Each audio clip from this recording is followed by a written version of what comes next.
We ended the last video with the fall of the caliphate, and it's important to keep in mind that just because they fell, it does not mean that Islam in any way declined. It was actually quite the contrary, and it began to spread rapidly. It just spread outside of the Arabian Peninsula. And one of the first places it spread was India. So there was a Muslim government in Afghanistan that was run by slave soldiers who had earned their freedom, and they were there as early as 962 CE. And from that base, they launched several raids into India and were able to establish their dominance over Punjab. And so in 1211, the Muslim general who conquered Delhi declared himself an independent sultan, and he initiated a series of dynasties that are known collectively as the Sultanate of Delhi. And I'll put Delhi up here so you can see how that's spelled. And they ruled from 1211 to 1526. So by 1236, they controlled northern India, and by 1335, they controlled pretty much the whole subcontinent. Most of the Muslim rulers were very accommodating to Hindus. They didn't try to stamp out Hinduism in India. However, people who converted to Islam could escape untouchable status, which, as we know, is nearly impossible to get out of. So it was an incentive to become a Muslim just to escape being an untouchable. But many of the Muslims who lived there were near the top of the social hierarchy. The spread of Islam to Southeast Asia was primarily the work of sea traders and the Sufis. And even today, Malaysia and Indonesia are overwhelmingly Muslim. And this stream of mass conversions that took place came in the 14th and 15th centuries. And so the traders offered more economic opportunities to local people who would adopt Islam. So again, there was an incentive there to convert to Islam. So Islam was spread to sub-Saharan Africa in the same way that it was spread to Southeast Asia, and that was through the work of sea traders and the Sufis. And just to clarify, the Sufis it's like a branch of Islam where the followers try to look for divine truth and love through direct encounters with God. So it's been called a mystical religion because they're trying to directly connect with God. But it was the work of Sufis and traders that spread Islam to sub-Saharan Africa. So it was the sub-Saharan traders who first converted to Islam, and then the masses didn't convert to Islam until around the 19th century. So again, the traders converted first, and some of the leaders converted first, and then in the 1800s, many people converted. And the spread of Islam from sub-Saharan Africa into East Africa met fierce resistance in Ethiopia, which was a Christian nation. But other than that, it pretty much began to spread throughout Africa. Achievements of Islam. One of the things that survived the fall of the caliphate was its laws, or institutional foundation.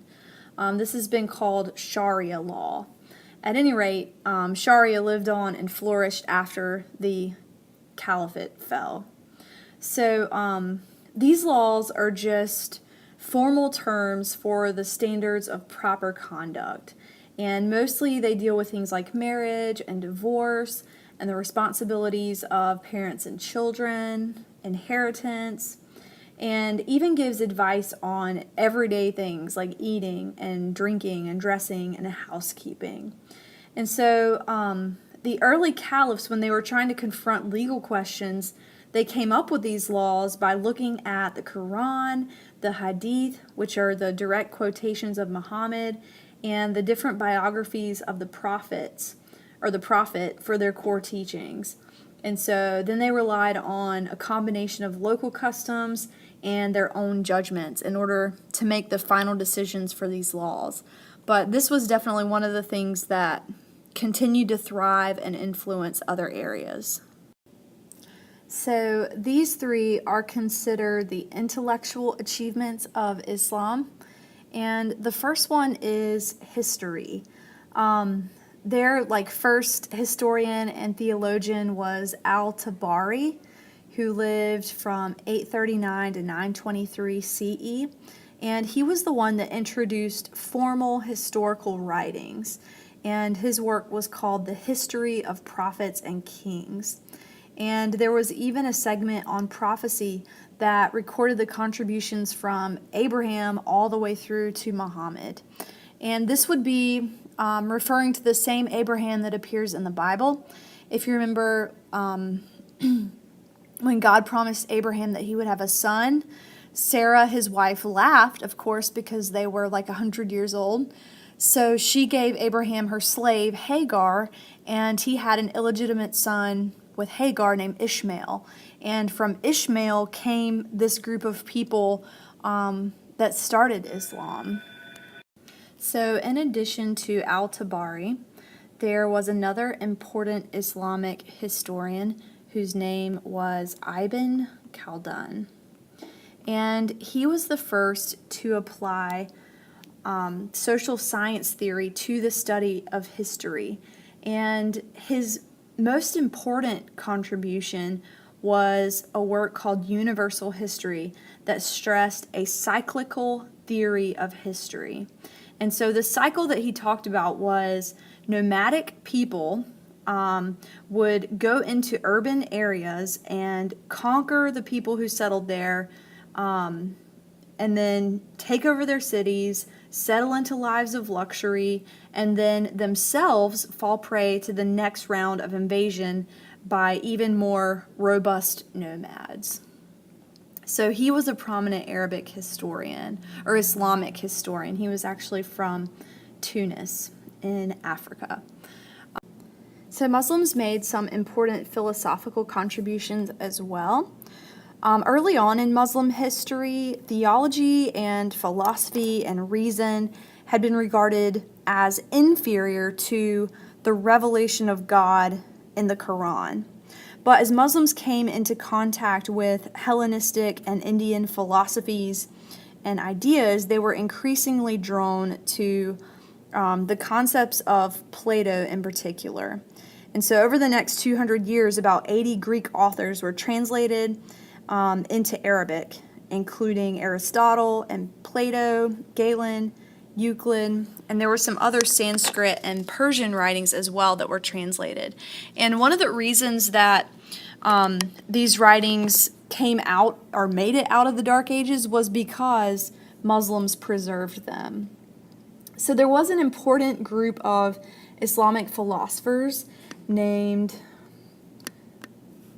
I'm not sure, Mutazilites, I'm not sure. But anyway, it stands for those who keep themselves apart. And they began to challenge traditional Islamic belief, and they argued that the attributes of God, as listed in the Quran, were not literal, but they were metaphorical, and that God did not play puppets with his people, that they had the ability to choose what they were going to do. They weren't predestined, really. And also, they argued that the Quran had not existed eternally, like for all of time. So there was another important philosopher named Al-Farabi, and he argued that philosophical knowledge gained through study and thought was more valuable than revelation that was received from God.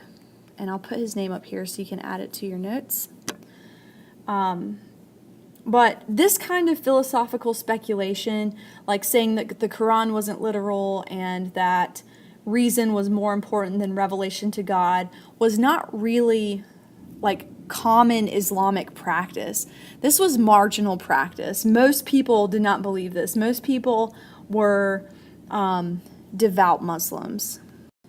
So Islamic intellectual tradition also improved mathematics, science, particularly astronomy, and medicine.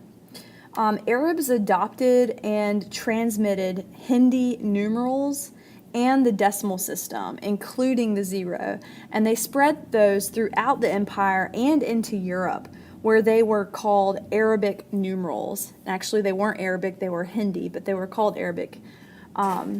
And a few decades after that, Al-Khwarizmi, maybe, I'm not sure, used Indian text and Greek and Iranian scholarship to develop algebra from the Arabic al-Jabar, or restoration. But the word algorithm even comes from Al-Khwarizmi's name, and I'll put that up here as well, because there's probably no chance that you would spell that right just by guessing.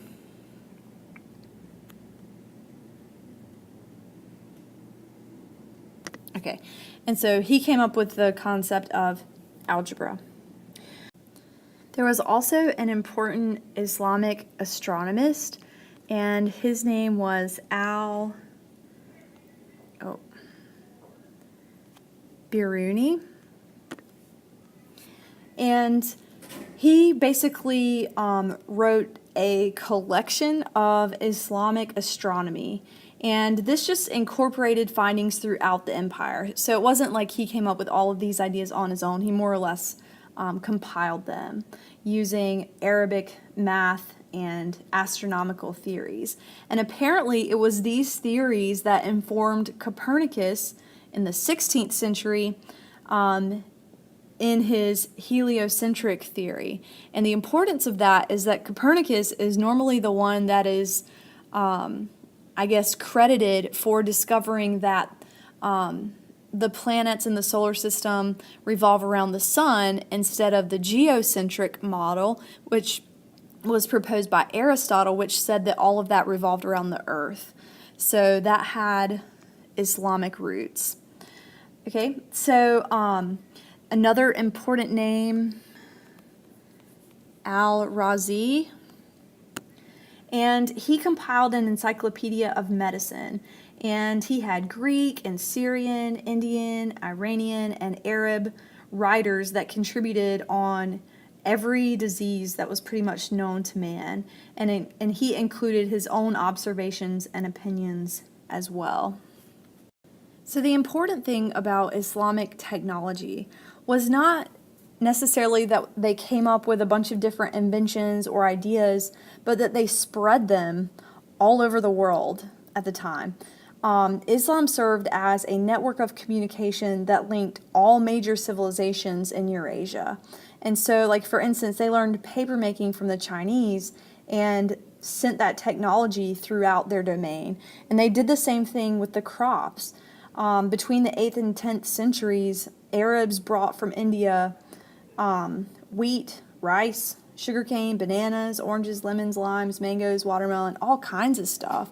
And wherever the climatic conditions permitted, these things were grown all over the empire. And it's been called the largest agricultural exchange in the world up to that time. And so they also, to replicate the monsoon climate of India, Muslim officials came up with forms of irrigation with underground water canals and water lifting mechanisms, and invented new kinds of cisterns in order to improve agricultural technology. And then they didn't stop there, they spread those things all throughout the empire. So city design and architecture. Muslim governments built great cities, large cities, and mosques were a necessary element of every city and neighborhood. Probably the most important Islamic style was the Taj Mahal, which is in India. And of course, this was built by an Indian emperor for his wife who died in childbirth. And the mausoleum complex is supposedly the finest example of Mughal architecture, and it blends Indian, Persian, and Islamic styles. And it's one of the most beautiful buildings in the world. Relations with non-Muslims. So, what is dhimmi status? There were three choices for non-Muslims living in a Muslim state, and those three choices were: one, conversion. You could change religions and become a Muslim. The second was dhimmi status, and this was for worshipers of one God who accepted Muslim rule. They paid a special tax, but they could continue to worship in their own faith. They could not, however, build new churches, they could not seek converts, they could not wear Muslim clothing, and they could not build houses higher than Muslim houses. The third option, of course, is to fight against the Muslim state, which was not received very well. So, at opposite ends of the Mediterranean, Muslims and Christians fought each other in the Crusades, and they were fighting for the Holy Land, essentially. This Judaism, Christianity, and Islam claimed Jerusalem as a holy land, so that's essentially what they were fighting for. And so this was initially sanctioned by the Catholic Church in the Middle Ages, and the Byzantine Emperor Alexius I in Constantinople, think Eastern Rome, sent an ambassador to Pope Urban asking for military help against the growing Turkish Islamic threat. And so the Pope responded by calling all Catholic soldiers to join in the Crusades. And we won't go through all of the Crusades. There is a chart on page 377 of our book that gives a breakdown of each of the 7 Crusades and the Children's Crusade. But just to kind of give you an idea of the outcome of that, as far as winners and losers, the Christians lost, but they did gain some lasting benefits from the revival of Eastern and Western trade. And some of the things that were exchanged and brought back from the Holy Land were coffee, dates, rice and sugar, items like mirrors, carpets, compasses, ideas such as algebra, irrigation, and Arabic numerals. So, in a sense, they benefited even though they technically lost. They didn't gain control of the Holy Land. The Muslims did win, technically, and defended their territory in the end, but it came at a huge cost. And as far as the Jews were concerned, they lost in many cases. And even the Christians who came to fight in the Crusades killed off a lot of the Jews. So, as in most conflicts, they were mistreated and killed by the quote-unquote righteous. So, a golden age in Spain. So, in Spain, Islam flourished and coexisted with Christian and Jewish communities there. After a century of immigration and conquest, administration, and intermarriage, the Umayyad and Berber invaders brought Islam to a very prominent position in Spain in 711 CE. So Islam actually flourished there. The Spanish Caliphate ended in 1030 in Spain, and this opened the door to the start of the Christian Reconquista, or the Christian Reconquest. But despite that, there was an amazingly rich hybrid culture that survived in the midst of the Reconquista. It was Ferdinand and Isabella, the ones who commissioned Columbus to go to the New World, who eventually defeated the Muslims completely in 1492, the same year Columbus went to the New World, and they also expelled the Jews from Spain. So I just want to take a minute to point out some of the similarities between Judaism, Christianity, and Islam. All three are monotheistic religions, meaning they worship one God, and all three believe in divinely given written scriptures, and all three have a theme of common rituals and practices that include prayer, giving to the poor, going on pilgrimages to sacred holy places. And each of these three religions also promise that behavior will receive its proper rewards and punishments in the future, on earth and in the afterlife. Except in Christianity, your salvation is not based on your works, it's based on Christ, your belief in Christ's sacrifice. All three also balance and integrate different strands of mysticism and legalism and pious or holy devotion. And so given the similarities of those three, Judaism, Christianity, and Islam in some places have coexisted peacefully. And Spain is probably the best example of that, where the three faiths coexisted and gladly learned from one another. And of course, that reciprocal beneficial coexistence really hasn't been the rule, it's been the exception. And we will end our video there.